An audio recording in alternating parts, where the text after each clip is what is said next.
Hello everyone, this is Mubin, your fitness trainer and welcome to Fit with Mubin। आज मैं fitness के कुछ ऐसे टॉपिक्स पर आपके लिए कुछ बात करूँगा जिसमें आपको फिटनेस में थोड़ा सा ट्रांसफॉर्मेशन करने के लिए कुछ हेल्प मिलेगी। तो स्टार्ट करते हैं कि फ़िटनेस स्टार्ट कैसे करना है। अब फ़िटनेस स्टार्ट करने के लिए लोग प्लान तो कर लेते हैं कि हम जिम जाएंगे, डंबल्स उठाएंगे या फिर कार्डियो ट्रेनिंग करेंगे, लेकिन उसके लिए एक सबसे पहले माइंडसेट होना प्रॉपर बहुत इम्पॉर्टेंट है। माइंडसेट ये करना है कि एटलीस्ट आपको स्टार्ट इस चीज़ से करना है कि एटलीस्ट आपको दिन में एक प्लान करना है, एक शेड्यूल करना है कि आपको डेली एटलीस्ट 1 आवर आपकी फ़िटनेस के लिए निकालना है। अपने फ़िटनेस के लिए आपको 1 घंटा डेली जिम में जाना है। Start with 4 to 5 days a week. 4 to 5 days a week जाना आप स्टार्ट करोगे, धीरे-धीरे ग्रेजुअली आपको इंटरेस्ट आएगा, फिर आप 6 डेज़ भी जाओगे तो और ज़्यादा बेटर है। बट स्टार्ट आपको 4 टू 5 डेज़ अ वीक से करना है ताकि स्टार्ट में आपको ज़्यादा बॉडी पेन ना हो, ज़्यादा बॉडी पेन की वजह से आपका वर्कआउट स्किप ना हो। ठीक है, तो सबसे पहले एक शेड्यूल करना है। शेड्यूल क्या करना है कि आपको 4 to 5 days a week gym में जाना है। ठीक है, उसके बाद दूसरा शेड्यूल ये करना है कि आपको सारी चीज़ों को परफेक्ट टाइमिंग पे करना है। मीन मतलब ये है कि अर्ली मॉर्निंग आपको प्रॉपर टाइम पर उठना है, टाइम पर सोना है, प्रॉपर मील लेना है, प्रॉपर वर्कआउट करना है, 1 आवर वर्कआउट। उसमें कोई डिस्टर्बेंस नहीं होगा, उसमें कोई फ़ोन यूज़ नहीं होगा, उसमें किसी चीज़ के साथ किसी और गॉसिप वगैरह नहीं होगा। ये सब चीज़ें आपको स्टार्ट करनी है, एक शेड्यूल करना है। शेड्यूल करने के बाद आपको उसको अचीव करने के लिए भी क्या करना है, उस चीज़ का भी आपको माइंडसेट करना है। एग्ज़ाम्पल, मुझे अर्ली मॉर्निंग उठ के जिम में जाना है, तो जिम में जाने के लिए मुझे सुबह उठने से पहले एटलीस्ट मेरा एक कंप्लीट मील होना चाहिए। तो वो मील लेकर मुझे प्रॉपर जाना है, प्रॉपर मील इनटेक करके जाना है। तो उसके लिए आपको सब चीज़ पहले से प्लान करनी होगी कि आपने मॉर्निंग 7 ओ क्लॉक को आप उठे, तो फिर आपने एक प्रॉपर मील लिया, फ्रेश हो गए, फिर आप 8 ओ क्लॉक को आप गए। तो वर्कआउट से एटलीस्ट 1 आवर पहले, 1 घंटा पहले आपको एटलीस्ट एक प्रॉपर एनर्जी वाला मील लेना है। एनर्जी वाला मील मतलब जिसमें प्रोटीन का कार्बोहाइड्रेट और फैट्स का कॉम्बिनेशन हो, जो आपको ऑलमोस्ट 45 टू 60 मिनट्स पहले लेना है वर्कआउट से पहले। वर्कआउट में फिर जिम में जाने के बाद आपको वर्कआउट में आपका जो भी प्लानिंग होगा, आपको अगर बिगिनर हो, इंटरमीडिएट है, एडवांस है, उस पर डिपेंड करता है। उसके अकॉर्डिंगली आपको शेड्यूल करना है और अपने सर्टिफाइड ट्रेनर से कंसल्ट करना है। सबसे पहला ये चीज़ होनी चाहिए कि आपका ट्रेनर जो है वो सर्टिफाइड होना चाहिए। सर्टिफाइड ट्रेनर से आपको कंसल्ट करना है कि आपके लिए वर्कआउट कौन सा सूटेबल होगा। आपको जिम में जाकर ये मिस्टेक नहीं करनी है जो बाकी लोग करते हैं कि एक बिगिनर है, एक इंटरमीडिएट है और एक एडवांस है। ठीक है, तीनों टाइप के, दोनों अलग, तीनों अलग अलग टाइप के लोग होते हैं। तो जब आप जिम में जाओगे तो सबसे पहले आपको पता होना चाहिए कि आप कौन से टाइप में आते हो, आप कौन से टाइप ऑफ मेंबर हो, बिगिनर हो, इंटरमीडिएट हो या फिर आप एडवांस हो। ठीक है, अगर आप बिगिनर हो तो आपको बिगिनर वर्कआउट करना है। बिगिनर वर्कआउट अलग होता है, इंटरमीडिएट वर्कआउट अलग होता है, एडवांस वर्कआउट अलग होता है। अब ये तीनों चीज़ें अलग क्यों हैं? बिगिनर इसलिए होता है बिकॉज़ वो जिम में अभी-अभी फर्स्ट टाइम कोई जिम में जॉइन किया है या फिर उसको ऑलमोस्ट अभी जाकर 1 आध महीना ही हुआ है, पहले उसने जिम में कभी किया नहीं है वर्कआउट। तो वो बिगिनर वर्कआउट, वो बिगिनर लेवल कैटेगरी में आएगा। तो बिगिनर कैटेगरी में आपको मिक्स वर्कआउट करना है। मतलब आप पैटर्न ट्रेनर से पूछ सकते हो, बट एक बेसिक चीज़ें बता देता हूँ। आप मिक्स वर्कआउट पैटर्न भी कर सकते हो, मतलब 1 डे फुल बॉडी वर्कआउट और second day cardio with abs. इससे आपको हर मसल्स की ट्रेनिंग प्रॉपर टाइम पर होगी, प्रॉपर ट्रेनिंग भी होगी, जिससे आपके ओवरऑल मसल्स सेम वे में वर्कआउट होंगे 1 आवर वर्कआउट में। ठीक है, और उसके बाद आपको नेक्स्ट डे जो मसल्स को हमने आज ट्रेन किया है, वो मसल्स को नेक्स्ट डे कंप्लीट रेस्ट देना है।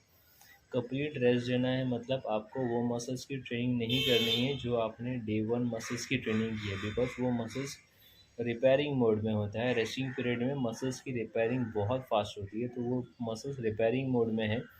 वो टाइम पर आपको वो मसल्स को ट्रेन नहीं करना है। एग्जाम्पल, अगर मैंने मंडे के दिन लोअर बॉडी वर्कआउट किया है तो ट्यूसडे वो मसल में सोरनेस रहेगा, जिसको हम लोग साइंटिफिक लैंग्वेज में कहते हैं DOMS, delayed onset muscle soreness. इसका मीनिंग ये होता है कि मैंने 1 आवर मसल्स को ट्रेन किया, बट मसल्स 48 टू 72 आवर्स तक अपना काम करता रहेगा। मतलब वो अंदर से कैलोरीज बर्न करता रहेगा, मसल्स को रिपेयरिंग होता रहेगा और फैट लॉस होता रहेगा वहाँ से। जो मसल्स की ट्रेनिंग मैंने डे 1 में किया है उसको डे 2 रिपीट नहीं करना है, बिकॉज वो रिपेयरिंग मोड में। तो वो टाइम पर आपको क्या करना है, आप दूसरे मसल्स की ट्रेनिंग कर सकते हो, या फिर डिफरेंट टाइप्स की ट्रेनिंग होती है। आप कार्डियो और एब्स की ट्रेनिंग भी कर सकते हो, जिसमें वो मसल्स ट्रेन नहीं होगा जो आपने प्रीवियस डे में किया है। उस दिन आपको प्रॉपर डाइट लेना है, प्रॉपर रेस्ट लेना है, बिकॉज जो आपने डे 1 ट्रेनिंग किया है वो रिपेयरिंग मोड में है। रिपेयर कैसे होगा, जब आप प्रॉपर डाइट लोगे, जब आप प्रॉपर रेस्ट लोगे। ठीक है, इस टॉपिक में आगे बात करूँगा। तो ये सबसे पहले प्लान करना है कि आपको जिम में जाके प्रॉपर एक ट्रेनिंग करनी है। ट्रेनिंग सेशन आपका प्रॉपर होना चाहिए, जो आपका ट्रेनर सर्टिफाइड होना चाहिए। ठीक है, उससे आप ट्रेनिंग करो। अगर आप इंटरमीडिएट हो तो इंटरमीडिएट में एक सबसे बेस्ट प्लान होता है push pull legs. Push pull legs का मतलब होता है पुशिंग मसल। अपनी बॉडी में पुशिंग मसल्स भी हैं, पुलिंग मसल्स भी हैं। ठीक है, तो pushing muscle, upper body pushing muscle में डे 1 आपने चेस्ट, शोल्डर, ट्राइसेप्स का वर्कआउट किया। चेस्ट के 3 वेरिएशन, शोल्डर के 3 वेरिएशन, ट्राइसेप्स के 3 वेरिएशन। डे 2 आपको pulling muscles, back and biceps अपनी अपर बॉडी के पुलिंग मसल्स हैं, तो आपको पुलिंग मसल्स का वर्कआउट करना है, जिसमें ऑलमोस्ट बैक के 4 वेरिएशंस, 4 to 5 वेरिएशंस, और बाइसेप्स के 2-3 वेरिएशन होगा तो भी इनफ है। बिकॉज जो मेजर मसल्स की ट्रेनिंग हम लोग करते हैं उसमें सपोर्टिंग मसल जो होता है, जो माइनर मसल जो होता है वो सपोर्टिंग मसल होता है, वो सपोर्ट करता है। तो वो सपोर्टिंग मसल भी ऑलमोस्ट 50% आपके मेजर मसल्स की ट्रेनिंग के टाइम पर ट्रेन हो जाता है। एग्जाम्पल, अगर मैंने आज चेस्ट और शोल्डर की ट्रेनिंग किया है तो जिसमें मेरा सपोर्टिंग मसल ट्राइसेप्स होगा, तो ट्राइसेप्स का भी मेरा ऑलमोस्ट 50% मसल्स का ट्रेनिंग चेस्ट और शोल्डर की ट्रेनिंग में ही हो जाएगा। ठीक है, अगर मैंने वर्कआउट के बाद, चेस्ट और शोल्डर के वर्कआउट के बाद एंड में अगर 1 से 2 वेरिएशन भी ले लिया ट्राइसेप्स के लिए, तो मेरा ट्राइसेप मसल भी प्रॉपरली ट्रेन हो जाएगा। वैसे ही बैक में सपोर्टिंग मसल होता है बाइसेप्स, तो बाइसेप्स आपका वर्कआउट हो जाएगा 50% बैक की ट्रेनिंग में ही। तो एंड में आपने 1 से 2 वेरिएशन और ऐड कर दिया, तो आपका बैक के साथ बाइसेप्स मसल्स भी ट्रेन हो जाएगा। डे 3 आपको करना है legs, lower body. Lower body legs अपनी बॉडी का सबसे बड़ा मसल है, सबसे मेजर मसल है। सबसे ज़्यादा फैट लॉस करने के लिए बहुत इफ़ेक्टिव मसल अगर कोई है तो वो लोअर बॉडी है, लेग्स है। लेग्स अपनी बॉडी का सबसे बड़ा मसल होने की वजह से जितना आप लेग्स की ट्रेनिंग करोगे उतना फास्टेस्ट फैट लॉस होगा। ठीक है, फास्टेस्ट मसल्स गेन में भी हेल्प मिलेगा, टेस्टोस्टेरोन लेवल भी गेन होगा मेल के लिए, जो बहुत इंपॉर्टेंट मसल है, जो हार्मोन है, जो मसल्स गेनिंग फास्ट करता है और फैट लॉस भी बहुत फास्ट करता है। ठीक है, तो जितना आप लेग्स की ट्रेनिंग करोगे, स्पेशली जेंट्स लेग्स की ट्रेनिंग नहीं करते हैं, जबकि लेग्स की ट्रेनिंग सबके लिए इम्पॉर्टेंट है, बिकॉज वो अपनी बॉडी का एक फाउंडेशन है। अगर आपने फील किया होगा, जो हम लोग डेली रूटीन में जो भी एक्टिविटीज़ करते हैं, ठीक है, जैसे कि उठना है, बैठना है, सोना है, ये एक्टिविटी हम लोग अपने 2 मसल्स के सपोर्ट से करते हैं। वो 2 मसल्स बहुत ज़्यादा इंपॉर्टेंट होते हैं, जिसको ट्रेन करना बहुत ज़्यादा इंपॉर्टेंट है। वो कौन से हैं? लेग्स और बैक। लेग्स और बैक के सपोर्ट से ही हम लोग खड़े होते हैं, लेग्स और बैक के सपोर्ट से ही हम लोग चलते हैं, लेग्स और बैक के सपोर्ट से ही हम लोग उठना, बैठना, सारी नॉर्मल एक्टिविटीज़ लेग्स और बैक के मसल से ही होती है। इसलिए अपने बॉडी में चेस्ट, शोल्डर या बाइसेप, ट्राइसेप्स मसल्स उतना इम्पॉर्टेंट नहीं होता है जितना कि लेग्स और बैक मसल इम्पॉर्टेंट है। तो ये दोनों मसल्स को कभी भी वीक में स्किप नहीं करना है, ये दोनों को मसल्स को कंपल्सरी ट्रेनिंग करनी है। ठीक है, तो उसमें आप डे 1 आपने पुश पुल लेग्स किया, पुशिंग मसल्स किया। डे 2 आपने पुलिंग मसल्स किया। डे 3 आपको लोअर बॉडी करना है। देन अगेन आप रिपीट कर सकते हो। Day 4 pushing muscles, day 5 pulling muscles and day 6 थोड़ा सा लोअर बॉडी। ठीक है, अब बचा कार्डियो ट्रेनिंग और कोर ट्रेनिंग। तो कार्डियो ट्रेनिंग आप डेली वर्कआउट के बाद भी कर सकते हो, वर्कआउट से पहले भी कर सकते हो। ऐसा कोई हार्ड एंड फास्ट रूल नहीं है कि वर्कआउट के वेट ट्रेनिंग करने के बाद कार्डियो करने से फैट लॉस फास्ट होता है, ऐसा कोई भी हार्ड एंड फास्ट रूल नहीं है। ठीक है, तो आप वर्कआउट से पहले भी कर सकते हो, ड्यूरिंग वार्म अप, और वर्कआउट के बाद में भी कर सकते हो, पोस्ट वर्कआउट आपका वेट ट्रेनिंग कंप्लीट होने, सेशन कंप्लीट होने के बाद। अगर आप एडवांस मेंबर हो, तो एडवांस मेंबर अगर आप हो तो आपको पहले से कुछ प्लान करने की, स्टार्ट करने की ज़रूरत नहीं है, क्योंकि आप ऑलरेडी आप वर्कआउट कर रहे हो। ठीक है, तो उन लोगों को ज़्यादा पुश करने की ज़रूरत होती है जो बिगिनर होते हैं और जो इंटरमीडिएट होते हैं। बिगिनर जो कभी भी वर्कआउट नहीं किए या फिर जिनको 1 ईयर से ज़्यादा गैप हो गया है, उनको बिगिनर वर्कआउट ज़्यादा सूटेबल होगा। जो इंटरमीडिएट कभी-कभी वर्कआउट करते हैं, उनको ऑलमोस्ट एवरेज 6 मंथ के ऊपर हो चुका है वर्कआउट करके, वो भी इंटरमीडिएट के लिए लेवल में ही आते हैं। अब दूसरा, जब आपका प्रॉपर ट्रेनिंग हो जाएगी, मतलब आपने प्रॉपर शेड्यूल कर लिया कि आप 4 टू 5 डेज़ अ वीक आप जा रहे हो, प्रॉपर वर्कआउट कर रहे हो। अब आपका नेक्स्ट सेकंड जो टॉपिक होगा मेरा, वो इस टॉपिक पर है, वो ये टॉपिक है फिटनेस के प्रिंसिपल्स। आपने जब रेगुलर ट्रेनिंग करना स्टार्ट किया तो फिर आपको 3 चीज़ों पर फोकस करना है, ठीक है? सबसे पहले आपको माइंडसेट करना है कि आपको डेली जिम में जाना है, 1 आवर अपने मसल्स की ट्रेनिंग करनी है, अपने ऑर्गन्स की ट्रेनिंग करनी है, ठीक है? और वो ट्रेनिंग करने के लिए आपको एक सर्टिफाइड ट्रेनर होना बहुत इंपॉर्टेंट है, आपके साथ में ट्रेनर, सर्टिफाइड ट्रेनर होना बहुत इंपॉर्टेंट है। तो आपको सबसे पहले माइंडसेट करना है। माइंडसेट करने के बाद आपको रेगुलर ट्रेनिंग करनी है। अगर आपने प्रॉपर 1 मंथ ट्रेनिंग करना स्टार्ट किया है वीक में 4 टू 5 डेज़ अ वीक, तब आपके लिए एक दूसरा टारगेट सेट करना है आपको, ठीक है? दूसरा टारगेट क्या सेट होगा? आपको 3 फिटनेस के जो 3 प्रिंसिपल्स हैं, उस पर फोकस करना है। अब फिटनेस के 3 प्रिंसिपल्स जो हैं, ये मेरा सेकंड टॉपिक है। फिटनेस के 3 प्रिंसिपल्स जो हैं, वो है फर्स्ट है वर्कआउट, सेकंड है डाइट, थर्ड है रेस्ट, ठीक है? फर्स्ट वर्कआउट, वर्कआउट तो आपने माइंडसेट करके पहले से ही स्टार्ट कर दिया है 4 टू 5 डेज़ है वीक। तो जब आप गोल सेट करोगे, ठीक है, फिटनेस प्रिंसिपल का एक गोल आप सेट करोगे, तो गोल सेट करने के बाद आपको ट्राई करना है कि एटलीस्ट 6 डेज़ अ वीक जाना है, ठीक है? 6 डेज़ अ वीक जाना है। वर्कआउट आपको 1 आवर ही करना है, वर्कआउट आपको 1.5 घंटा या 2 घंटा नहीं करना है। वर्कआउट का जो टाइमिंग होगा वो 1 आवर का ही होगा, जिसमें आपका वार्म अप, मोबिलिटी और स्ट्रेचिंग को छोड़कर 1 आवर का सेशन होगा, ठीक है? एग्जाम्पल, मैंने सारे जॉइंट्स के रोटेशन किए, ठीक है? सारे अपने जॉइंट्स को रोटेशन किए, मैं वार्म अप कर रहा हूँ। वार्म अप का एक्चुअल मीनिंग ये होता है अपने जॉइंट्स को रेडी करना और अपने मसल्स को रेडी करना वर्कआउट के लिए। ये अपने हेल्थ के लिए बहुत इंपॉर्टेंट होता है, बिकॉज ये प्रिकॉशन में काउंट होता है, ठीक है? Warm up, mobility and stretching, ये तीनों चीज़ें प्रिकॉशन में काउंट होती हैं, जिसकी वजह से हमें कोई इंजरी ना हो, जिसकी वजह से हमें कोई डिसएडवांटेज ना हो वर्कआउट करने से, ठीक है? तो इसलिए वार्म अप बहुत इंपॉर्टेंट है। अपने सारे जॉइंट्स को 10 टू 20 टाइम्स रोटेशन करना है, उसका मूवमेंट करना है फ्रॉम नेक टू एंकल, ठीक है?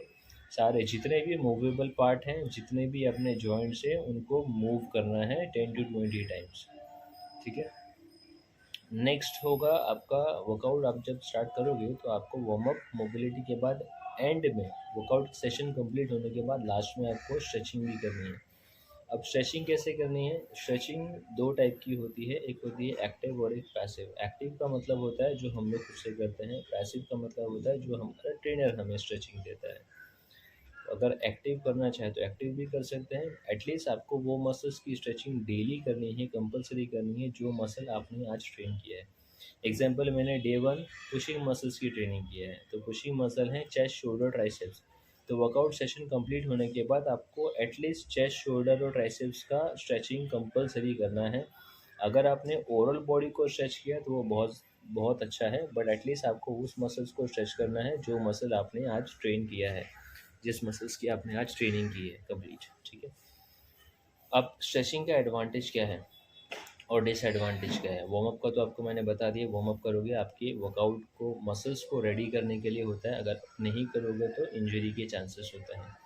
स्ट्रेचिंग का ये एडवांटेज होता है, स्ट्रेचिंग करने से आपका रेंज ऑफ मोशन बढ़ जाएगा। रेंज ऑफ मोशन बढ़ेगा मतलब जो आप एक्टिविटी कर रहे हो, जो आप वेरिएशन परफॉर्म कर रहे हो, उसमें आपकी थोड़ा सा स्टार्टिंग पॉइंट और एंड पॉइंट जो होता है उसको रेंज ऑफ मोशन कहते हैं। तो वो रेंज ऑफ मोशन थोड़ी सी आपकी बढ़ जाएगी जब आप प्रॉपरली स्ट्रेचिंग करना स्टार्ट करोगे तब। और स्ट्रेचिंग करने से अपने बॉडी की फ्लेक्सिबिलिटी भी बढ़ती है। फ्लेक्सिबिलिटी बढ़ने से उनको आगे फ्यूचर में इंजरी नहीं होगी, इंजरी के चांसेस थोड़े से और कम हो जाएंगे, ठीक है? इसलिए वार्म अप, मोबिलिटी और स्ट्रेचिंग, ये तीनों चीज़ें बहुत इंपॉर्टेंट है। ये अपने प्रिकॉशन के लिए होते हैं। तो प्रिकॉशन के लिए हम लोगों को ये तीनों चीज़ों को कंपलसरी करना है। अपना सेशन जो होगा, एग्जांपल मैंने डे 1 पुशिंग मसल्स करना है मुझे, ठीक है? तो वार्म अप करना है, मोबिलिटी करना है, एंड में स्ट्रेचिंग करना है। मैंने डे 1 पुशिंग मसल्स की ट्रेनिंग कर ली है। डे 2 मुझे पुलिंग मसल्स करना है, बैक एंड बाइसेप, बट फिर भी मुझे वार्म अप, मोबिलिटी और स्ट्रेचिंग, ये तीनों पार्ट जो है इसको कंपलसरी अपने वर्कआउट में ऐड रखना है। ठीक है, तो ये अपने वर्कआउट के अलावा है। ठीक है, जैसे 5 मिनट्स मैंने जॉइंट्स का रोटेशन किया, 5 मिनट्स मैंने मोबिलिटी किया। ठीक है, तो ये 10 मिनट मेरा हो गया। जब मेरा फर्स्ट सेट स्टार्ट होगा तब से मुझे टाइमर ला के सेट करना है कि मुझे 1 आवर में वर्कआउट मेरा कंप्लीट करना है। 1 आवर से ज़्यादा करने की ज़रूरत नहीं, बिकॉज उतना 1 आवर में अपना मसल ट्रेन प्रॉपरली हो जाता है। एंड में 10 मिनट्स मैंने स्ट्रेचिंग कर दिया। ठीक है, तो स्ट्रेचिंग का टाइम छोड़कर वर्कआउट का सेशन का जो टाइमिंग होगा वो 1 आवर का होना चाहिए। नेक्स्ट वर्कआउट होगा। वर्कआउट होने के बाद आपको प्रॉपर मील लेना है। ठीक है, जो सेकेंड फिटनेस प्रिंसिपल है वो है डाइट, न्यूट्रिशन। न्यूट्रिशन बहुत इंपॉर्टेंट होता है अपने मसल्स को रिपेयर करने के लिए, अपनी बॉडी का न्यूट्रिशन कंप्लीट करने के लिए। ठीक है, अब न्यूट्रिशन क्या लेना है। बहुत सारे लोग न्यूट्रिशन का मतलब, डाइट का मतलब ये समझते हैं, अगर कोई वेट गेन करने वाला होगा, जिसको अगर हम बोल देंगे तो आपको वेट गेन करने के लिए आपको डाइट की ज़रूरत है, तो वो एक ही रिस्पॉन्स करता है, सर मैंने अंडा खाना स्टार्ट कर दिया है, मैंने चिकन खाना स्टार्ट कर दिया है। सिर्फ अंडा और चिकन खाना डाइट नहीं है। अपनी बॉडी को सारे मैक्रोज एंड माइक्रोज सारी चीज़ें प्रॉपर मिलना चाहिए, वो भी डेली बेसिस पर। उसको कहते हैं डाइट। डाइट का एक्चुअल मीनिंग होता है फूड, टाइम और क्वांटिटी। कौन सा फूड खाना है, कौन से टाइम पर खाना है और कितनी क्वांटिटी में खाना है। ठीक है, कौन सा फूड खाना है। एग्जाम्पल, अगर मैं वर्कआउट करने के लिए अभी जा रहा हूँ, ठीक है, तो वर्कआउट में क्या चाहिए, एनर्जी चाहिए। तो मुझे जाने से पहला वो फूड खाना है जो मुझे वर्कआउट में एनर्जी देगा। ठीक है, एनर्जी के लिए कौन से फूड्स होते हैं, कार्ब्स और फैट्स। ये दो फूड जो हैं अपनी बॉडी को एनर्जी सप्लाई करते हैं। ठीक है, तो ये हम लोगों को कब खाना है, एक्टिविटी करने से पहला। एक्टिविटी करने से पहला, जैसे एग्जाम्पल मैं वर्कआउट के लिए अब जाने वाला हूँ, तो वर्कआउट स्टार्ट होने से ऑलमोस्ट 30 to 45 मिनट्स पहले मुझे एनर्जी वाला फूड खाकर जाना है। ठीक है, अब मेरा वर्कआउट हो गया, वर्कआउट करके कंप्लीट में आ गया, अब मुझे एनर्जी वाला फूड खाने की ज़रूरत नहीं, बिकॉज मेरी एक्टिविटी कंप्लीट हो चुकी है। तो वर्कआउट के बाद क्या खाना है, रिपेयरिंग वाला फूड, क्योंकि जो हमने जो मसल्स को ट्रेन किया है वर्कआउट में, जो मसल्स अपने ब्रेक डाउन हुए हैं ड्यूरिंग वर्कआउट, जो मसल्स पेन होता है उसको कहते हैं soreness, muscle soreness. Muscle soreness कब रिपेयर होगा, जब प्रॉपर बॉडी को न्यूट्रिशन मिलेगा। तो वर्कआउट के बाद प्रोटीन मील अपनी बॉडी में जाना चाहिए। प्रोटीन मील, प्रोटीन का मतलब ये नहीं होता है कि सिर्फ आपको सप्लीमेंट लेना है। ठीक है, एग्स, चिकन, फिश, ये सारी चीज़ें भी प्रोटीन ही हैं। तो आप इसमें से कोई भी जो भी आपको बेटर लगे वो आप ले सकते हो, बट आपको वर्कआउट के बाद प्रोटीन मील ही लेना है। ठीक है, अब प्रोटीन मील लेने के बाद मैक्सिमम लोग क्या करते हैं कि एक्सेस प्रोटीन लेता है, या तो प्रोटीन मील खाते ही नहीं, वर्कआउट के बाद भी फ्रूट्स या फिर वेजिटेबल्स वगैरह खाते हैं। तो वेजिटेबल खाने का सबसे बेस्ट टाइमिंग होता है नाइट में, बिकॉज वो लो कैलोरी फूड है और उसमें अपना विटामिन का परसेंट भी ज़्यादा है। तो आपको डाइट में क्या चीज़ें ऐड करनी है, फूड, टाइम और क्वांटिटी, जैसे मैंने बताया था। फूड क्या ऐड करना है आपको, वर्कआउट से या फिर एक्टिविटी से पहला एनर्जी वाले फूड खाने हैं, जो कि कार्ब्स और फैट्स है। वर्कआउट के बाद आपको रिपेयरिंग वाला फूड खाना है जो प्रोटीन है। ठीक है, और बाकी बचे माइक्रोज। माइक्रोज होते हैं विटामिन्स, मिनरल्स, ये सब चीज़ें माइक्रोज होते हैं, ये लो कैलोरी फूड होते हैं। ये इवनिंग में खाने के लिए अपने पास बहुत बेटर ऑप्शन होता है। ठीक है, अब जो लोग फैट लॉस करने के लिए जाते हैं, फैट लॉस करने के लिए लोग डिनर स्किप करते हैं या फिर मील स्किप करते हैं, दिन में 2 टाइम खाते हैं। ये सारी चीज़ों करने से फैट लॉस नहीं होता है। अपनी बॉडी से मसल्स, वाटर और फैट, तीनों चीज़ें लॉस हो जाती है। तो आपको मसल लॉस नहीं करना है, वाटर लॉस नहीं करना है, प्योर फैट लॉस करना है। प्योर फैट लॉस करने के लिए अपनी बॉडी में मैक्रोज प्लस माइक्रोज दोनों चीज़ें इक्वली जानी चाहिए। ठीक है, अब मैक्रोज के बारे में तो मैंने बता दिया, प्रोटीन, कार्ब्स एंड फैट्स, ये तीनों मैक्रोज हैं जो अपनी बॉडी का मेन न्यूट्रिशन होता है। माइक्रोज लो कैलोरी फूड होता है जो अपने पास खाने के लिए इवनिंग सबसे बेस्ट ऑप्शन होता है। ठीक है, तो इवनिंग में ट्राई करना है कि वो फूड हम ना खाएं जो अपनी बॉडी को एनर्जी सप्लाई करता है। जैसे मैंने बताया कि कार्ब्स और फैट्स अपनी बॉडी को एनर्जी सप्लाई करता है, तो हमको इवनिंग के बाद अराउंड 6 o'clock के बाद कार्ब्स और फैट्स वाली चीज़ें नहीं खानी, बिकॉज इवनिंग के बाद अपनी एक्टिविटी कम हो जाती है। ठीक है, अब एक्टिविटी कम होगी, ठीक है, तो हमने जो खाया वो बर्न नहीं होगा। अब बर्न नहीं होगा तो वो फैट में कन्वर्ट हो जाएगा, ठीक है। तो जब फैट में कन्वर्ट होगा तो जो अपना टारगेट है वो अचीव होने में उतना उससे ज़्यादा टाइम लगेगा, फिर जो अपना टारगेट है वो अचीव नहीं हो पाएगा। तो सबसे पहले क्या करना है, प्रॉपरली वर्कआउट करना है, डाइट लेनी है प्रॉपर, और तीसरी एक और चीज़ इम्पॉर्टेंट होती है, रेस्ट। 8 घंटे हमको सोना है। बिकॉज अगर आपने रियलाइज़ किया होगा कि जब अगर हम लोग वर्कआउट मॉर्निंग में भी करते हैं तो फुल डे बॉडी पेन नहीं होता है। बॉडी पेन कब होगा, जब हम लोग रात में सोकर नेक्स्ट डे उठते हैं तब। तो रेस्टिंग पीरियड में अपने मसल्स बहुत फास्ट रिपेयर होते हैं, इसलिए एक नॉर्मल ह्यूमन बॉडी को पर डे का 24 आवर्स में से 8 आवर्स का कंप्लीट साउंड स्लीप मिलना चाहिए। 8 घंटे कंपलसरी उसको सोना है। वर्कआउट के बाद नहीं सोना है, 24 घंटे में 8 घंटे उसको सोना है। एग्जाम्पल, रात में अगर किसी का अगर जॉब का टाइमिंग की वजह से कुछ प्रॉब्लम हो रही, कंप्लीट उसको 8 आवर्स रेस्ट नहीं मिल रहा है, तो वो रात में 6-7 घंटे और दिन में 1-2 घंटे सोकर भी अपने 8 आवर्स रेस्ट को कंप्लीट कर सकता है वो। अदरवाइज़ अगर 8 आवर्स कंप्लीट रेस्ट मिल जाए तो वो सबसे ज़्यादा बेटर ऑप्शन होता है, ठीक है। तो आपको फिटनेस के तीनों प्रिंसिपल्स को फॉलो करना है। फर्स्ट प्रिंसिपल है वर्कआउट, 24 आवर्स में से आपको 1 आवर वर्कआउट करना है, ठीक है। सेकेंड है स्लीप, 8 आवर्स आपको स्लीप करनी है प्रॉपर, ठीक है। बचा डाइट, 15 आवर्स आपको डाइट करनी है, ठीक है। ये तीन चीज़ें आपको कंप्लीट फॉलो करना है अगर आपको बॉडी ट्रांसफॉर्म करना है, तो फिटनेस की तीनों प्रिंसिपल्स को फॉलो करना रहेगा। अब डाइट में एक बेसिक डाइट में बता देता हूँ, ठीक है।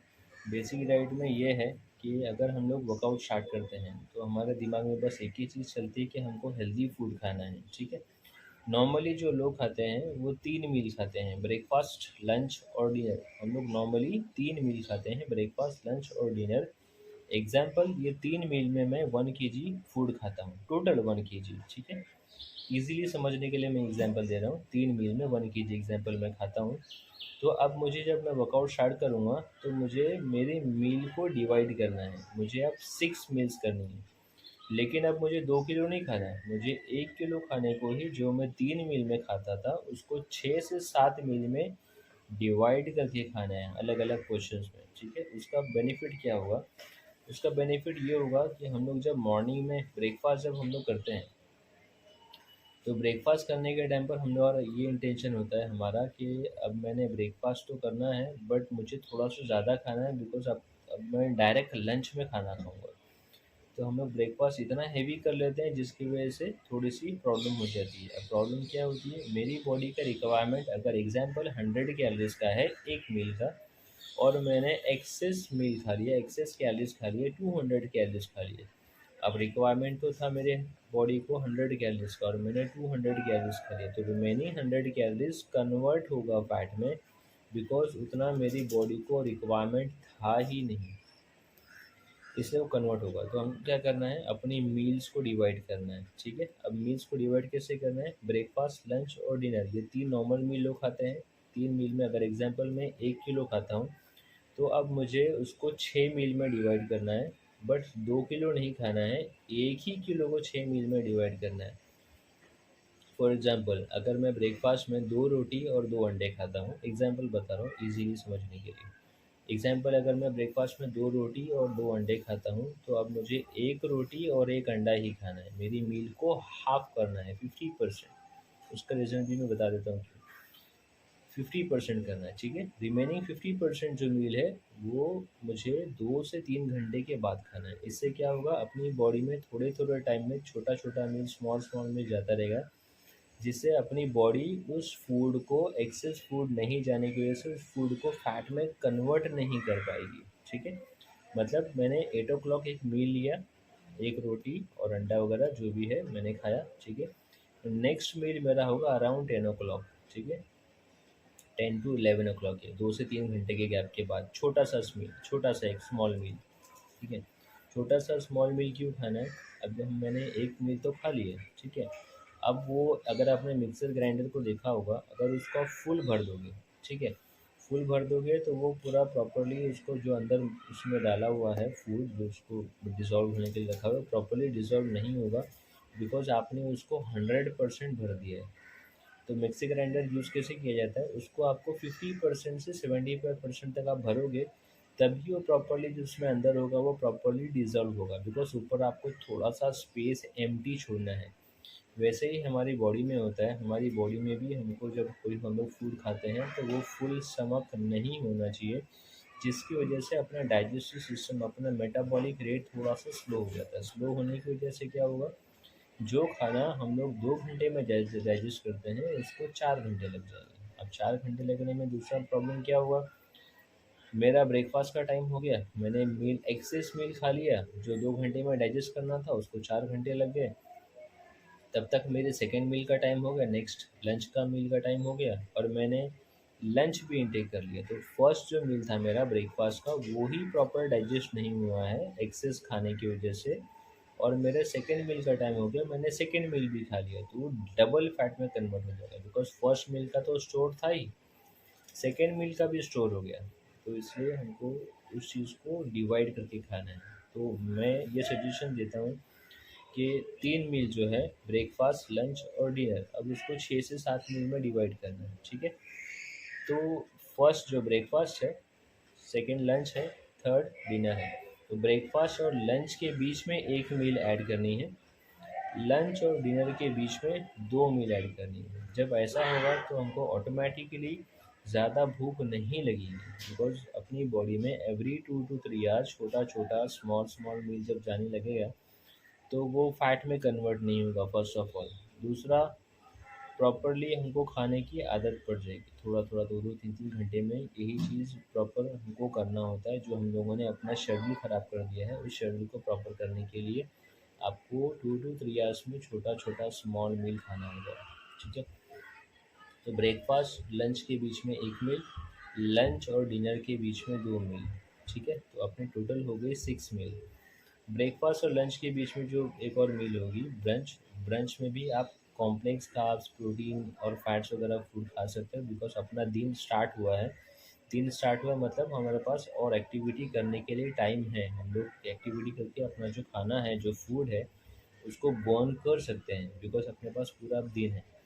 इवनिंग के बाद ट्राई करना है कि कार्ब्स और फैट्स वाली चीज़ें ज़्यादा ना खाएं, बिकॉज वो अगर बर्न नहीं होगा तो वो फैट में कन्वर्ट हो जाएगा, ठीक है। अब ब्रेकफास्ट और लंच के बीच में जब एक मील आप और लोगे, तो आपको लंच में उतनी भूख नहीं लगेगी, बिकॉज 2 घंटा पहले ही आपने एक और मील ले लिया है, ठीक है।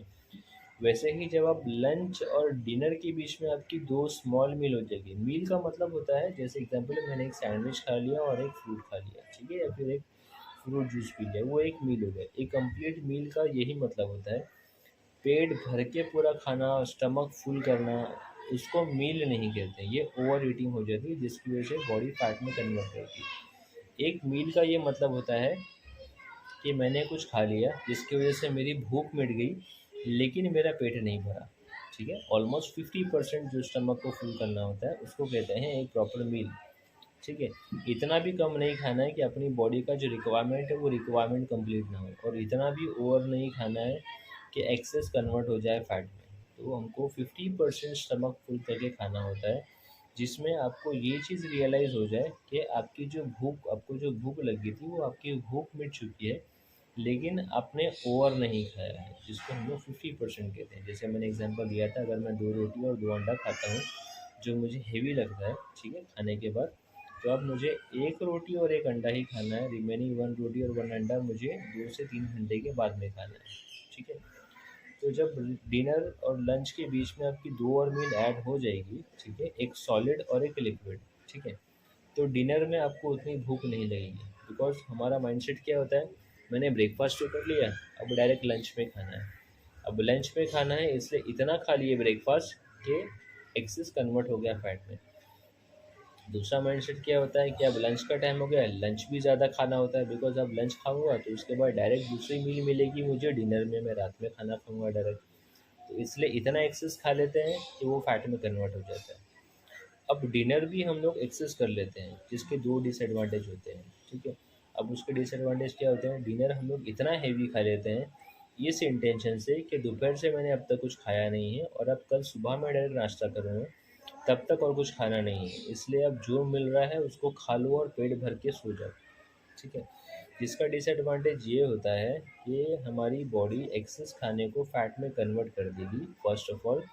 दूसरी चीज़, मॉर्निंग के कंपैरिजन में इवनिंग में अपनी बॉडी का सिस्टम जो है, डाइजेस्टिव सिस्टम, वो बहुत स्लो होता है, तो और ज़्यादा फैट कन्वर्ट होगा वो अपनी बॉडी में, ठीक है। एग्जाम्पल, अगर आपने मॉर्निंग में 2 रोटी और 2 अंडा खाया है, 8 o'clock morning 8 AM, same food same quantity अगर आप 8 PM को खाओगे तो आपको 3 से 4 घंटा लगेगा उसी फूड को सेम क्वांटिटी को डाइजेस्ट करने के लिए। बिकॉज अंधेरा होने के बाद, इवनिंग होने के बाद अपना मेटाबॉलिक रेट, अपना डाइजेस्टिव सिस्टम थोड़ा सा मॉर्निंग के कंपैरिजन में स्लो हो जाता है, जिसकी वजह से जो खाना, जो क्वांटिटी मैंने मॉर्निंग 8 AM डाइजेस्ट किया था, जिसको 2 घंटा लगा डाइजेस्ट करने के लिए, वही same food same quantity 8 PM digest करने के लिए 3 से 4 घंटे लग जाएंगे। इसलिए वो भी फोकस करना है कि आपको एक्सेस नहीं खाना है और आपको छोटी छोटी मील करके खाना है। और लंच और डिनर के बीच में जब आपकी 2 मील हो जाएगी तो डिनर में उतनी भूख लगेगी ही नहीं, और धीरे धीरे हमारा वो शेड्यूल बनना स्टार्ट हो जाएगा। 2 to 3 आवर्स हो गए, आपको एक मील खाना है, 2 to 3 आवर्स हो गए, आपको एक मील खाना है, ठीक है। तो अपनी मील कैसी हो जाएगी, एक ब्रेकफास्ट, लंच और एक डिनर, ये 3 मील हो गई। ब्रेकफास्ट और लंच के बीच में एक डिनर, एक ब्रेकफास्ट और लंच के बीच में एक मील ब्रंच हो गया, लंच और डिनर के बीच में और 2 मील, तो अपने टोटल 6 मील कंप्लीट हो जाएगी। जिसमें वर्कआउट से पहला, वर्कआउट मॉर्निंग हो या इवनिंग हो इम्पॉर्टेंट नहीं है, वर्कआउट करना बहुत इंपॉर्टेंट है। 24 घंटे में से 1 घंटा वर्कआउट करना इम्पॉर्टेंट है। तो वर्कआउट से एटलीस्ट 30 to 45 मिनट्स पहले आपको एक स्मॉल मील खाकर जाना है, जो आपकी बॉडी को एनर्जी सप्लाई करे। और वर्कआउट के बाद, वर्कआउट के इमीडिएट बाद ऑलमोस्ट 30 मिनट्स के अंदर आपको एक रिकवरी वाला मील, मतलब प्रोटीन मील आपको खाना है कंपलसरी, बिकॉज जो आपने मसल्स को ब्रेक किया है उसको रिपेयर करने के लिए प्रोटीन फूड चाहिए, जो एग्स भी हो सकता है, चिकन भी हो सकता है, फिश भी हो सकता है और सप्लीमेंट भी हो सकता है, जो भी हम चाहें उसको ले सकते हैं, जो भी हमको सूटेबल लगे वैसा, ठीक है। तो ये शेड्यूल हो जाएगा। ये शेड्यूल के बाद आपको धीरे धीरे अपना प्रोग्रेस करना है। अब प्रोग्रेस कैसे करना है, एग्जाम्पल, मैंने आज 1 घंटे में 200 कैलोरीज बर्न किया है कार्डियो में, ठीक है। आज मैंने 1 घंटे में 200 कैलोरीज बर्न किया, नेक्स्ट वीक भी 200 हुआ, नेक्स्ट मंथ भी 200 हुआ, नेक्स्ट ईयर भी 200 हुआ, तो फिर प्रोग्रेस क्या हुआ। प्रोग्रेस आपको ऐसे ट्रैक करना है कि अगर ये वीक में, फर्स्ट वीक में अगर मैंने 1 आवर में 200 कैलोरीज बर्न किया है, तो नेक्स्ट वीक मेरा टारगेट थोड़ा सा मेरे टारगेट को ही बीट करना है। मुझे मेरे टारगेट को बीट करना है, मतलब मेरा लास्ट वीक का टारगेट था, जो बेस्ट था मेरा, वो 200 कैलोरीज था। तो अब नेक्स्ट वीक में मुझे ट्राई करना है एटलीस्ट 20 कैलोरीज ज़्यादा बर्न करने के लिए, 20 to 25 कैलोरीज ज़्यादा बर्न करने के लिए। तो नेक्स्ट वीक का मेरा टारगेट होगा ऑलमोस्ट 225 कैलोरीज, ठीक है। अब उसका नेक्स्ट वीक मुझे क्या करना है, 250 कैलोरीज का टारगेट रखना है। तो ऐसे कोशिश करना है कि 1 आवर में अपना कैलोरीज 500 तक बर्न हो जाए। 1 आवर में 500 कैलोरीज वेट ट्रेनिंग में, सॉरी कार्डियो में। अब इसी को वेट ट्रेनिंग में कैसे प्रोग्रेस करें, वेट ट्रेनिंग में प्रोसेस ऐसे करना है, प्रोग्रेस ऐसे करना है। वेट ट्रेनिंग में आपको उसमें भी ट्रैक करना है, जैसे हम लोगों ने कार्डियो में ट्रैक किया था। वेट ट्रेनिंग में कैसे ट्रैक करेंगे, एग्जाम्पल, मैंने चेस्ट प्रेस 10 kg से 10 रेपिटेशन मारा फर्स्ट वीक में, तो सेकेंड वीक में या तो मुझे वेट्स को ज़्यादा बढ़ाना है, या तो मुझे रेपिटेशन को ज़्यादा बढ़ाना है। अपना नेक्स्ट वीक अपने लास्ट वीक से बेटर होना चाहिए, ये सोच कर चलना है कि अपना नेक्स्ट वीक अपने लास्ट वीक से बेटर होना चाहिए। अब बेटर कैसे होगा, अगर 10 kg से, फर्स्ट वीक में 10 kg से मैंने 10 रेपिटेशन किया है, तो नेक्स्ट वीक का मेरा टारगेट होगा 10 kg से 12 to 15 रेपिटेशन करना। ये मेरा प्रोग्रेस हो गया, ठीक है। ये प्रोग्रेस होगा तभी बॉडी में ट्रांसफॉर्मेशन दिखेगा, ये प्रोग्रेस नहीं होगा तो ट्रांसफॉर्मेशन नहीं दिखेगा। कुछ लोग जिम में जाते हैं, ठीक है, जिम में जाते तो हैं, 1 घंटा वर्कआउट कर लेते हैं, घर आने के बाद कुछ भी खा लेते हैं, कोई शेड्यूल नहीं, प्रॉपर नहीं, जिम में जाने के बाद भी कोई शेड्यूल नहीं। मेरा फ्रेंड लेग्स मार रहा है तो मैं भी लेग्स मारूंगा, मेरा फ्रेंड कार्डियो कर रहा है तो मैं भी कार्डियो करूँगा। कोई प्रॉपर शेड्यूल नहीं होता है, कोई प्रॉपर प्लान नहीं होता है। तो ये सारी चीज़ें हमको प्लान करनी है, सारी चीज़ें हमको शेड्यूल करके चलनी है, ठीक है। अब इसके लिए हमको क्या करना है, सबसे पहला अपने वर्कआउट में प्रोग्रेस, ठीक है। वर्कआउट में प्रोग्रेस, कार्डियो में तो मैंने बता दिया, वेट ट्रेनिंग में भी मैंने बता दिया। या तो मुझे नेक्स्ट वीक वेट्स को थोड़ा सा इंक्रीज़ करना है, या तो मुझे नेक्स्ट वीक रेपिटेशन को थोड़ा सा इंक्रीज़ करना है। एक सिंपल सी चीज़ होती है, अगर कोई वेट्स के साथ में मैं 15 प्लस रेपिटेशन कर सकता हूँ, मतलब वो वेट्स मेरे लिए थोड़ा सा लाइट है, मैं वेट्स को इंक्रीज कर सकता हूँ। अगर कोई वेट 5 रेपिटेशन से कम जा रहा है, मतलब वो वेट मेरे लिए हैवी है, तो मुझे थोड़ा सा वेट को कम करके रेपिटेशन पर फोकस करना है। एवरेज 10 रेपिटेशन, बट ऐसा कोई माइंडसेट नहीं करना है कि 10 ही करना है। ठीक है, अपना सेट जो होगा वो फेलियर सेट होगा। फेलियर सेट ही प्रॉपर ट्रेनिंग होता है। ठीक है, अब फेलियर सेट क्या होता है? एग्जांपल, कुछ जिम में ट्रेनर्स बताते हैं कि जब मेंबर्स कोई पूछता है कि सर कितना रेपिटेशन करना है और कितना सेट करना है, तो एवरेज ट्रेनर्स का यही आंसर होता है 15-12-10। 15-12-10 आपको मारना है। अब इसमें क्या होगा, मेंबर जब स्टार्ट करता है वर्कआउट, उसने एक नॉर्मल एक वेट सेलेक्ट कर लिया, एग्जाम्पल 20 kg। 20 kg से उसमें कोई भी वेरिएशन था वो स्टार्ट किया, बट माइंडसेट ट्रेनर ने पहले से ही करके भेज दिया था कि आपको फर्स्ट सेट में 15, सेकेंड में 12 और थर्ड में 10 मारना है। तो जहाँ 15 रेपिटेशन हो गया, वो अपने सेट को वहीं पर छोड़ देगा, भले उसका मसल वर्क हो या ना हो, उसका मसल, उसका जो सेट है वो फेल हो या ना हो, वो उसको वहीं पर छोड़ देगा, बिकॉज ट्रेनर ने पहले ही माइंडसेट करके भेज दिया कि आपको 15, 12 और 10 करने हैं। इसको कहते हैं इनकम्प्लीट सेट। इनकम्प्लीट सेट क्यों होता है? क्योंकि आपका मसल्स आपका फेल नहीं हुआ, तो हमको फेलियर सेट करना है। फेलियर सेट के लिए आपको एक ऐसा वेट सेलेक्ट करना है जिससे एवरेज आप 8 to 12 रेपिटेशन आप कर सकते हो, लेकिन लास्ट के 3 to 4 रेपिटेशन आपके फेल होना चाहिए। फेल होना चाहिए मतलब आपने ज़बरदस्ती करके उसको, वो सेट को कंप्लीट करने के लिए 2-3 रेपिटेशन ज़्यादा किया। ठीक है, एग्जाम्पल 20 kg से मैं 8 रेपिटेशन कर सकता था, बट 2 रेपिटेशन और मैंने बॉडी को पुश करके किया है, तब मेरे 10 कंप्लीट हुए और मैं फेल हो गया। अब उससे ज़्यादा मैं एक रेपिटेशन भी और नहीं कर सकता हूँ, वहाँ पर मैं फेल हो गया, तो वो हो गया मेरा फेलियर सेट। फेलियर सेट होगा तब प्रॉपरली मसल ट्रेन होगा, फेलियर सेट होगा तब प्रॉपरली मसल ब्रेक डाउन होगा और प्रॉपरली रिपेयर भी होगा। ठीक है, तो आपको 15-12-10 का माइंडसेट नहीं करना है, आपको फेलियर सेट का माइंडसेट करके चलना है। ठीक है, एग्जाम्पल, अगर आपने 20 kg रखा है और जिससे आपसे 15-20 रेपिटेशन ईजीली चले गए, मतलब वेट आपने थोड़ा सा लाइट सेलेक्ट कर लिया, जिसकी वजह से आपको रेपिटेशन बहुत ईजीली 20 प्लस चलेगी और आपको मसल्स पर इफेक्ट नहीं आएगा। उसका अपोजिट, अगर मैंने बहुत हेवी वेट ले लिया, 4 to 5 रेपिटेशन भी मुझे डिफ़िकल्ट जा रहा है, जिसकी वजह से मेरा फॉर्म टेक्निक भी ख़राब हो रहा है। ठीक है, रेंज ऑफ मोशन कम हो रहा है, मतलब मैंने आज वो वेरिएशन में आज थोड़ा सा मैंने वेट ज़्यादा ले लिया। ठीक है, तो थोड़ा सा वेट को कम करना है।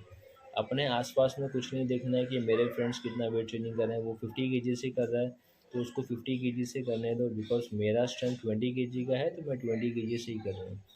मेरा स्ट्रेंथ जितना है, मेरा स्टैमिना जितना है, मैं उतना ही करूँगा। अपने आसपास के लोगों को, अपने आसपास के फ्रेंड्स को या फिर कॉलीग्स, अपने आसपास के जो जिम में वर्कआउट कर रहे हैं, उन लोगों को नहीं देखना है कि वो लोग क्या कर रहे हैं। आपको अपना माइंडसेट रख के फोकस रख के चलना है।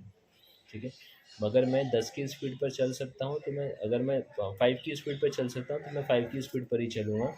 भले मेरा फ्रेंड या फिर आसपास में कोई है जो 10 की स्पीड में भाग रहा है, उसको 10 की स्पीड में भागने दो, मेरी जितनी कैपेसिटी है मैं उतना ही करूँगा। हाँ, मेरा टारगेट क्या होगा, अगर ये वीक में मैं 200 कैलोरीज बर्न कर रहा हूँ, तो नेक्स्ट वीक में मैं 20 कैलोरी ज़्यादा का टारगेट करूँगा। बिकॉज जो मेरे बाजू में जो 10 की स्पीड पे जो कर रहा है, उसने भी 5 की स्पीड से ही स्टार्ट किया, तब ग्रेजुअली वो करते करते 10 की स्पीड तक पहुँचा है। ठीक है, तो आगे चल के जब अपना वर्कआउट भी परफेक्ट होगा और सारी चीज़ें परफेक्ट होगी, तो अपना धीरे धीरे स्पीड भी बढ़ता जाएगा, 6, 8, 9 और 10 भी होना स्टार्ट हो जाएगा वैसे। ठीक है, तो अपनी जितनी कैपेसिटी है उतना ही करना है। सबसे पहले अपनी बॉडी को समझना है, अपनी बॉडी की कैपेसिटी कितनी है। अगर मेरा स्ट्रेंथ 10 kg का है, तो मुझे 10 kg से ही करना है। अगर मेरा स्टैमिना 6 की स्पीड पर वॉक करने का है, तो मुझे 6 की स्पीड पर ही वॉक करना है, मुझे स्पीड को इंक्रीज़ नहीं करना है।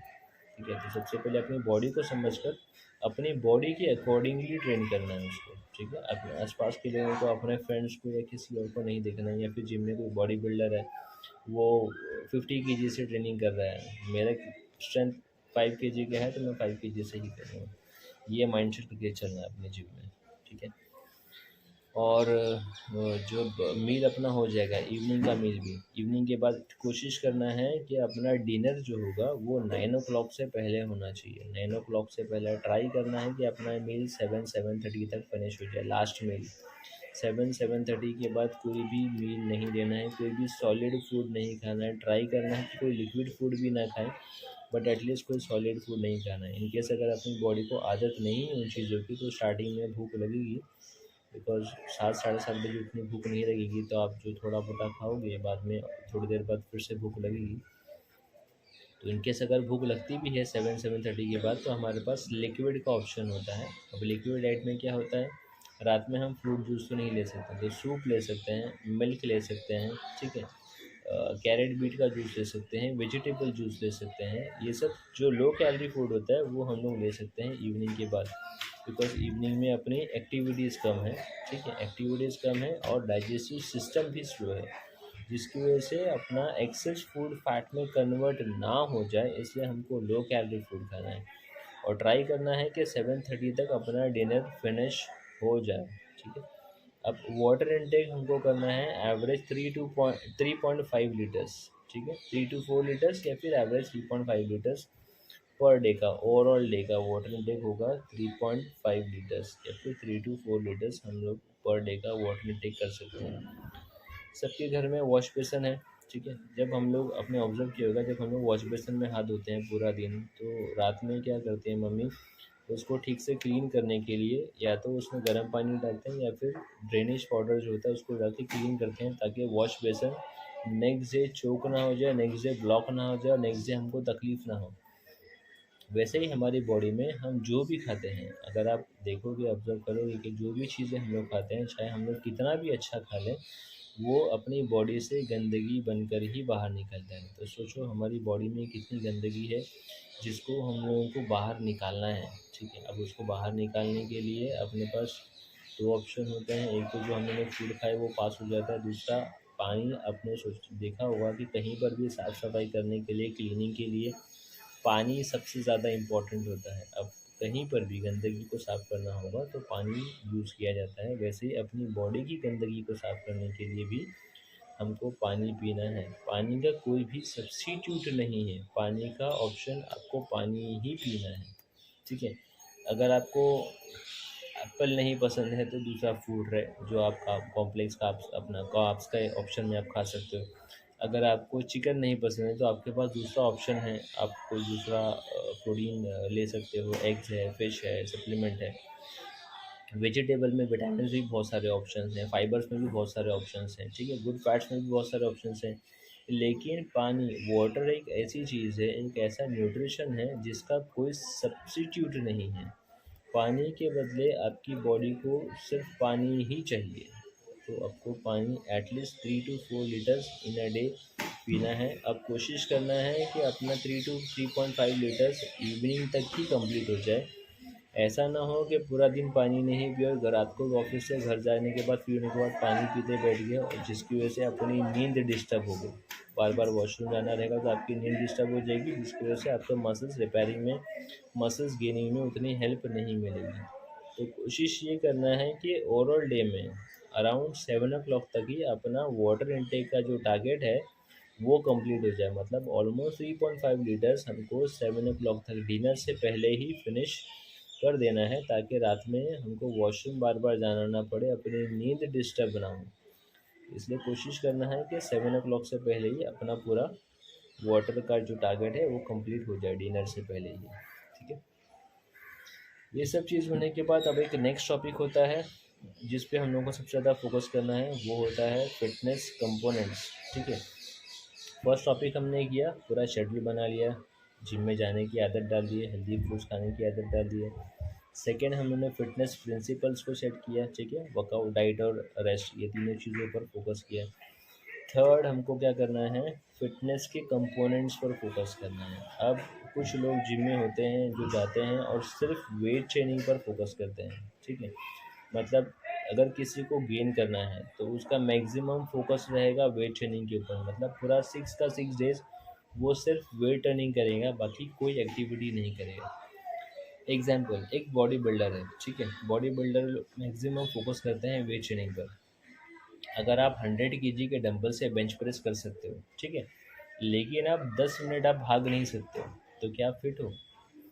नहीं हो। अगर आप एक एक घंटा मैराथन रनर्स, अगर आप एक एक घंटा नॉन स्टॉप भाग सकते हो टॉप स्पीड पर, ठीक है, लेकिन आप 10 kg का डंबल भी नहीं उठा सकते हो, तो क्या फिट हो? उस वक्त भी आप फिट हो। तो फिटनेस का क्या होता है, फिटनेस के टोटल 5 कंपोनेंट्स होते हैं। जब तक ये 5 कंपोनेंट्स नहीं पाए जाएंगे आप फिट नहीं होगे। फिटनेस के 5 कंपोनेंट्स कौन कौन से हैं? फर्स्ट है मसल इंडोरेंस और मसल स्ट्रेंथ। ये दोनों ऑलमोस्ट एक ही चीज़ें हैं। मसल स्ट्रेंथ क्या होता है? फर्स्ट, अपने मसल्स की कितनी स्ट्रेंथ है, ठीक है। एग्जांपल, अगर मेरा बॉडी वेट 70 kg है, तो मुझे ट्राई करना है कि मेरा बॉडी वेट जितना है उतना वेट लिफ्ट करने के लिए, जो ग्रेजुअली करना है, डे वन जाके ही उतना वेट लिफ्ट नहीं करना है। अगर मेरा बॉडी वेट 70 kg है, ठीक है, तो मेरा स्ट्रेंथ, अगर मैं 70 kg लिफ्ट कर सकता हूँ बेंच प्रेस में या फिर डेडलिफ्ट में या फिर स्क्वाट्स में, मतलब मेरा स्ट्रेंथ एवरेज है, ठीक है। तो स्ट्रेंथ, मस्कुलर स्ट्रेंथ जो होगा वो अपनी बॉडी वेट से हमको कंपेयर करके करना है। ऐसा कोई हार्ड एंड फास्ट रूल नहीं है, बस एक मैं सिंपल सा एक फंडा बता रहा हूँ। अगर आपको स्ट्रेंथ चेक करना है कि आपकी स्ट्रेंथ वीक है स्ट्रांग है, तो आप ऐसे चेक कर सकते हो आपकी बॉडी वेट से कंपेयर करके। मेरे हाइट के अकॉर्डिंगली मेरा जितना वेट होना चाहिए उतनी मेरी स्ट्रेंथ, ठीक है। अगर मेरा वेट 150 kg है, तो मेरा स्ट्रेंथ 150 kg नहीं होना चाहिए। मेरे हाइट के अकॉर्डिंगली मेरा वेट कितना होना चाहिए? अगर 70 होना चाहिए, तो मेरी स्ट्रेंथ 70 kg है, तब वो मेरी स्ट्रेंथ परफेक्ट है। अब मस्कुलर इंडोरेंस क्या होता है? अगर मैंने 10 kg से, ठीक है, अगर मैंने 10 kg से 5 रेपिटेशन किया है, 10 kg से 5 रेपिटेशन किया है स्ट्रेंथ ट्रेनिंग में, हैवीएस्ट वेट में, तो अगर मैं उसको डबल कर दूंगा, वेट को डबल कर दूंगा, ठीक है। अगर मैंने 10 kg से 5 रेपिटेशन किया है, और अगर मैंने रेपिटेशन को डबल कर दिया है, ठीक है, 10 रेपिटेशन कर दिया है, तो मैं 5 kg से अगर कर सकता हूँ, तब वो मेरा मस्कुलर एंडोरेंस होगा, ठीक है। अगर मैं 10 kg से 5 रेपिटेशन मैंने किया है, तो वो मेरा स्ट्रेंथ होगा, ठीक है। अगर मैंने वेट को हाफ कर दिया 5 kg, तो मेरा 10 रेपिटेशन जाना चाहिए। अगर 10 रेपिटेशन नहीं गया, मतलब मेरा मस्कुलर इंडोरेंस वीक है, ठीक है। तो स्ट्रेंथ और इंडोरेंस दोनों पर फोकस करना है। दोनों पर फोकस करने के लिए हम लोगों को वेट ट्रेनिंग पर फोकस करना है। तो मैं सजेस्ट ये करता हूँ कि 1 वीक आप स्ट्रेंथ की ट्रेनिंग करो, हैवीएस्ट वेट लेके। हैवीएस्ट वेट मतलब उसमें आपका फॉर्म ख़राब नहीं होना चाहिए, फॉर्म टेक्निक परफेक्ट होना चाहिए। फॉर्म टेक्निक को मेंटेन करते हुए हमको स्ट्रेंथ ट्रेनिंग करनी है। स्ट्रेंथ ट्रेनिंग में एवरेज 4 to 8 रेपिटेशंस करने हैं। 4 रेपिटेशन से 8 रेपिटेशन, अगर 8 रेपिटेशन प्लस ज़्यादा है, मतलब वो वेट अपने लिए लाइट होगी, हम लोग बढ़ा सकते हैं। नेक्स्ट वीक हम लोग एंडोरेंस ट्रेनिंग कर सकते हैं। 1 week strength training, 1 week endurance training, ये मैं पर्सनली सजेस्ट करता हूँ मेरे क्लाइंट्स को। तो 1 वीक स्ट्रेंथ ट्रेनिंग किए, नेक्स्ट वीक अब मुझे एंडोरेंस ट्रेनिंग करनी है, सेम वेरिएशन सेम सेट, ठीक है। तो नेक्स्ट वीक मुझे एंडोरेंस ट्रेनिंग करनी है, तो मुझे एटलीस्ट 15 to 20 रेपिटेशन का टारगेट सेट करके चलना है। 15 to 20 रेपिटेशन जब होगा, तभी अपना एंडोरेंस पावर बढ़ेगा, ठीक है। ऐसा कोई हार्ड एंड फास्ट रूल नहीं है, या फिर ऐसा कहीं लिखा हुआ नहीं है कि 15 to 20 रेपिटेशन करने से ही एंडोरेंस होगा। बस अपनी जो स्ट्रेंथ की जो कैपेसिटी है उसको आपको हाफ करना है, हाफ वेट करना है, और रेपिटेशंस को डबल करना है, तभी अपना एंडोरेंस पावर बढ़ेगा। एक और चीज़, ऐसा नहीं होता है कि बहुत सारे लोग सोचते हैं कि रेपिटेशन मारने से फैट लॉस होता है और हैवी वेट मारने से मसल्स गेनिंग होता है। ऐसा कोई भी हार्ड एंड फास्ट रूल नहीं है। आप हैवी ट्रेनिंग करोगे, हैवीएस्ट वेट लेकर ट्रेनिंग करोगे, तो भी आप मसल्स गेनिंग और फैट लॉस कर सकते हो। अगर आप रेपिटेशन ज़्यादा मारोगे, तो भी आप मसल्स गेन और फैट लॉस कर सकते हो, ठीक है। आप दोनों के पीछे फंडा क्या है? ये वीक मैंने हैवी ट्रेनिंग किया है, ठीक है, 4 to 8 रेपिटेशंस किया है, ठीक है, ये वीक हैवी ट्रेनिंग किया है। अब फैट लॉस करना और मसल्स गेन करना डिपेंड करता है मेरी डाइट के ऊपर, कि मैंने आज कैसा।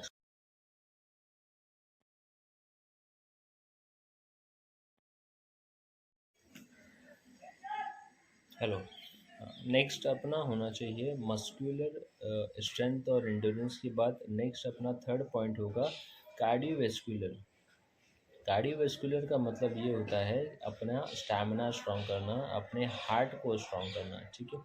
तो कार्डियोवैस्कुलर कैसे स्ट्रॉन्ग करें? अगर अपने पास ऑप्शन है, हम लोग ओवरऑल डे में वर्कआउट होने के बाद, वर्कआउट से पहले भी, वेट ट्रेनिंग से पहले भी 10 से 15 मिनट कार्डियो ट्रेनिंग कर सकते हैं। वेट ट्रेनिंग का सेशन कंप्लीट होने के बाद भी 10 to 15 मिनट्स कार्डियो कर सकते हैं, उससे भी स्टैमिना बढ़ेगा। या फिर ओवरऑल वीक में आप एक डे फिक्स कर सकते हो, जिस फिक्स डे की वजह से आप 1 घंटा कंप्लीट आपको कार्डियो ट्रेनिंग करनी है, जिससे आपका स्टैमिना स्ट्रॉन्ग होगा, आपका कार्डियोवैस्कुलर कैपेसिटी बढ़ेगी। ठीक है, तो ऐसे भी प्लान कर सकते हैं। एनी हाउ आपको कैसे भी कार्डियो ट्रेनिंग करनी है, सिर्फ मसल्स की ट्रेनिंग नहीं करनी है, कार्डियो ट्रेनिंग भी बहुत इंपॉर्टेंट है अपनी बॉडी के लिए। बिकॉज हम लोग जब मसल्स की ट्रेनिंग करते हैं तो एक्सटर्नल से मसल स्ट्रांग होता जाएगा, हार्ट स्ट्रांग नहीं होगा। हार्ट को स्ट्रांग करने के लिए आपको मसल्स की ट्रेनिंग के साथ साथ आपको हार्ट की ट्रेनिंग भी करनी है। हार्ट की ट्रेनिंग के लिए कार्डियो ट्रेनिंग करनी है। ठीक है, तो एटलीस्ट आपको 1 घंटा, वीक में 1 घंटा कार्डियो करना है। तो वीक में कोई एक डे फिक्स करके हम लोग पूरा 1 घंटा कार्डियो भी कर सकते हैं, या फिर डेली बेसिस पर वेट ट्रेनिंग के बाद 10 to 15 मिनट्स भी कार्डियो कर सकते हैं। वैसे भी अपनी कार्डियो कैपेसिटी बढ़ जाएगी। ठीक है, कार्डियोवैस्कुलर करने से आपकी हार्ट की कैपेसिटी बढ़ेगी, जिसका इफ़ेक्ट आपको वेट ट्रेनिंग में भी दिखेगा। कभी कभी ऐसे होता है कि स्ट्रेंथ ट्रेनिंग में कर रहा हूँ, वेट ट्रेनिंग में कर रहा हूँ, मेरा स्ट्रेंथ और है, मैं और 2 से 3 रेपिटेशन मार सकता हूँ, लेकिन पल्स रेट हाई होने की वजह से, ब्रीदिंग हाई होने की वजह से हम लोग वो सेट को छोड़ देते हैं, जिसे कहते हैं इनकम्प्लीट सेट। इनकम्प्लीट सेट कब होता है? जब मेरी स्ट्रेंथ थी, मैं और मार सकता था 2 से 3 रेपिटेशन, बट मेरा पल्स इतना हाई हुआ कि मैंने वो सेट को बीच में ही छोड़ दिया। ये क्यों हुआ? क्योंकि हमारा हार्ट वीक है। तो हार्ट को स्ट्रॉन्ग करने के लिए हमको कार्डियो की ट्रेनिंग करनी है। तो वेट ट्रेनिंग में आप जल्दी थकोगे नहीं कार्डियो करने के उससे। ठीक है, फोर्थ पॉइंट होता है फ्लेक्सिबिलिटी।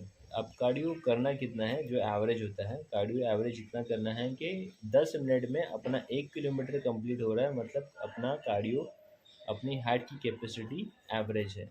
अगर स्ट्रॉन्ग करना है तो 10 मिनट में आपको 1.5 किलोमीटर क्रॉस करना होगा। ठीक है, जिससे आपको पता चलेगा कि आपका हार्ट एवरेज है, वीक है या फिर स्ट्रॉन्ग है। ठीक है, अगर 10 मिनट में 1 किलोमीटर से कम हो रहा है, मतलब आपका हार्ट वीक है, आपको डेली थोड़ी सी कार्डियो एक्टिविटी करने की ज़रूरत है।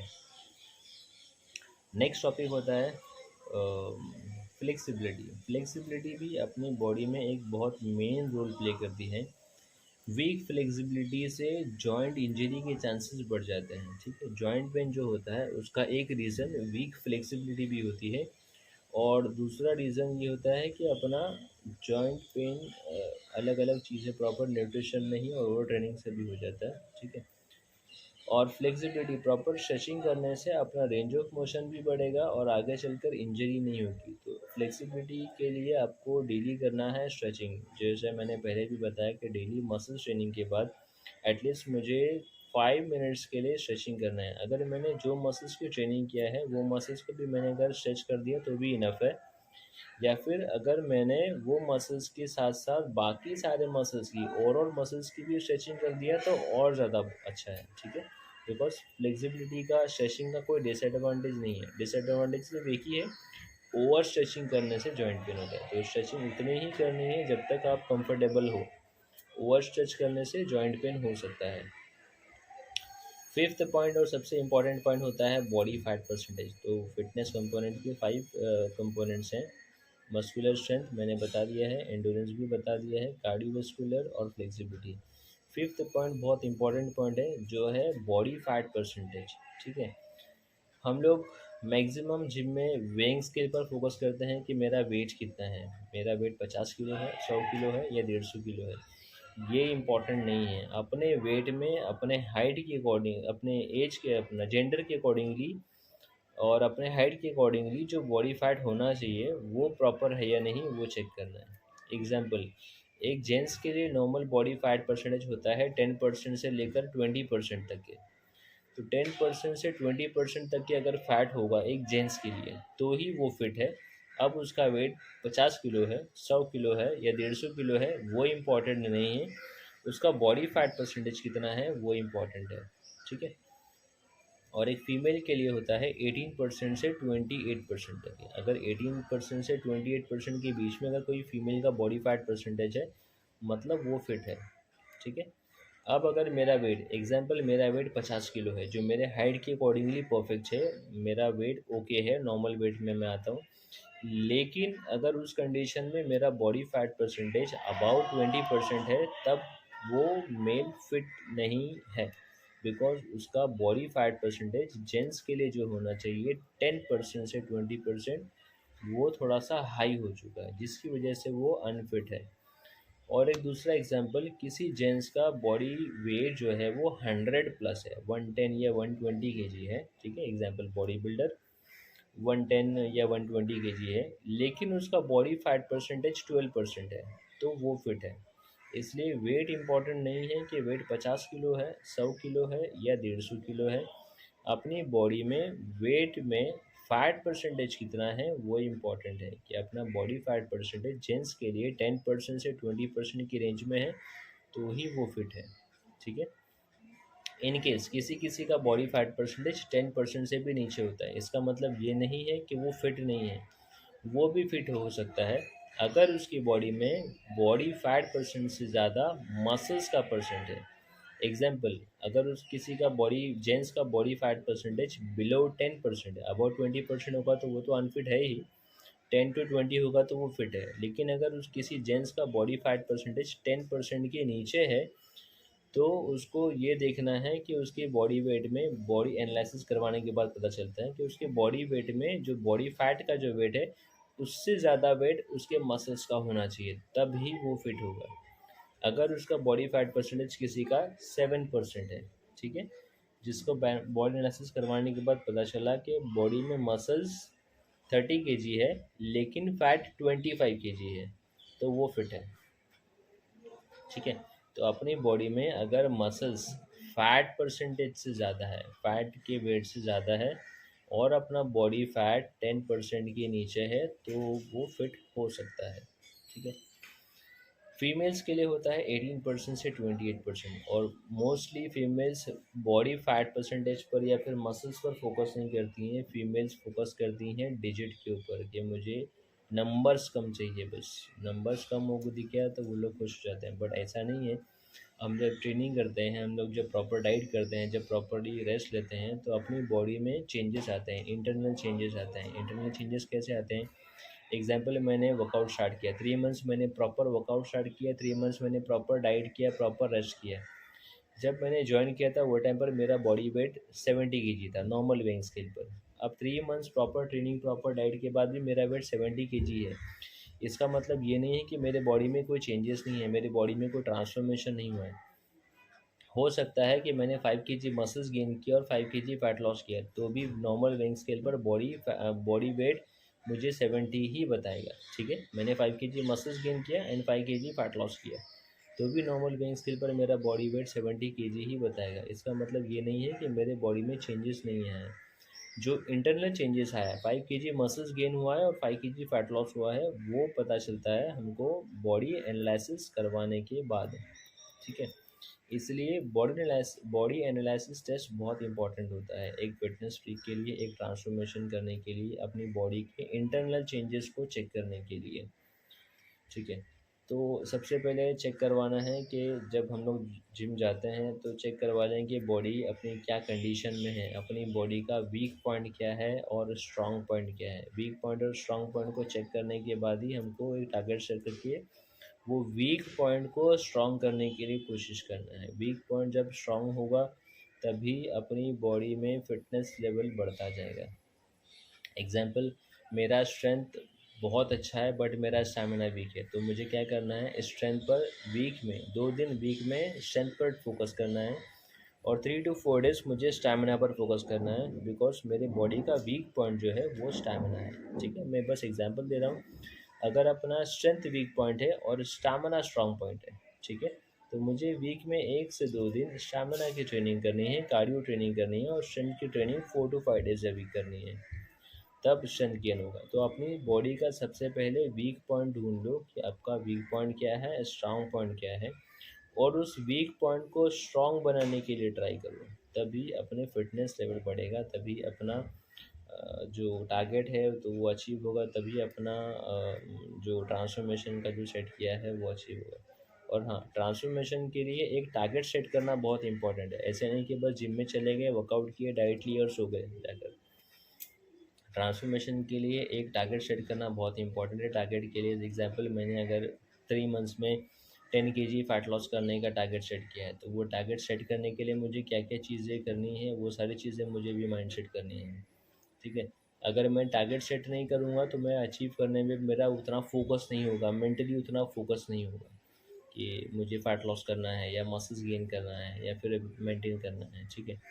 तो अगर गेन करना है या लॉस करना है या मेंटेन करना है, एक टारगेट सेट करके चलना है कि मुझे सो एंड सो वेट बढ़ाना है, मुझे सो एंड सो वेट कम करना है, मुझे इतना वेट बैलेंस करना है। ये सारी चीज़ों का एक टारगेट सेट होना चाहिए, तभी अपना आगे चल के बॉडी में ट्रांसफॉर्मेशन दिखेगा। तो एक और चीज़ मैं सबको हमेशा ये सजेस्ट करता हूँ कि अपना लास्ट वीक से बेटर नेक्स्ट वीक होना चाहिए। तो ये कोशिश करो कि लास्ट वीक आपको ट्राई करना पड़ेगा थोड़ा कुछ चीज़ों को, कि लास्ट वीक मैंने कौन कौन सी चीज़ें, कितना रेपिटेशन किया है, कितना वेट्स लिया है, कितना कार्डियो किया है। अब नेक्स्ट वीक जब आएगा तब मेरा उससे बेटर होना चाहिए, लास्ट वीक से नेक्स्ट वीक बेटर होना चाहिए। तो उस चीज़ पे हमको फोकस करेंगे। आई होप आप लोगों को आज का वीडियो बहुत अच्छा लगा होगा। अगर कुछ डाउट होगा, कुछ पूछना होगा, तो आप कमेंट करके आप मुझसे पूछ सकते हैं। कोशिश करूँगा और इंटरेस्टिंग टॉपिक बनाने के लिए और कुछ आप लोगों ने कुछ एक्स्ट्रा करने के लिए। आज के लिए बस इतना ही है। Thank you, bye bye, take care.